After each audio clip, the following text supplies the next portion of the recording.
Then Solomon summoned to Jerusalem the elders of Israel and all the heads of the tribes of the chief of the Israelite families to bring up the ark of the Lord's covenant from Zion, the city of David, and all the Israelites came to gather to the king of the time of the festival in the 7th month. When all the elders of Israel had arrived, the Levites took up the ark, and they brought up the ark and the tent of meeting, and all the sacred furnishings in it. The Levitical priests carried them up, and the king Solomon and the entire assembly of Israel that had gathered about him were before the ark, sacrificing so many sheep and cattle that they could not be recorded or counted.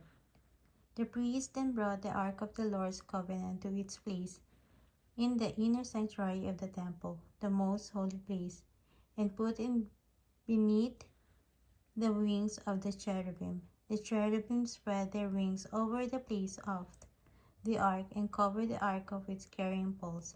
These poles were so long that their ends extending from the ark could be seen from in front of the inner sanctuary, but not from the outside the holy place, and they are still there today. There was nothing in the ark except the 2 tablets that Moses had placed in it at Horeb, where the Lord made a covenant with the Israelites after they came out of Egypt.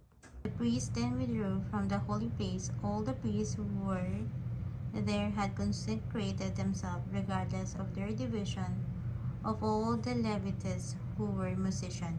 Asaph, Heman, Jeduthun, and their sons and the relative stood on the east side of the altar, dressed in the fine linen and playing cymbals, harps, and lyres. They were accompanied by 120 priests surrounding trumpets. The trumpeters and musicians joined in unison to give praise and thanks to the Lord. Accompanied by trumpets, cymbals, and other instruments, the singers raised their voice in praise to the Lord and sang, "He is good, his love endures forever." Then the temple of the Lord was filled with the cloud, and the priests could not perform their service because of the cloud, for the glory of the Lord filled the temple of God. Then Solomon said, "The Lord has said that he would dwell in a dark cloud. I have built a magnificent temple for you, a place for you to dwell forever."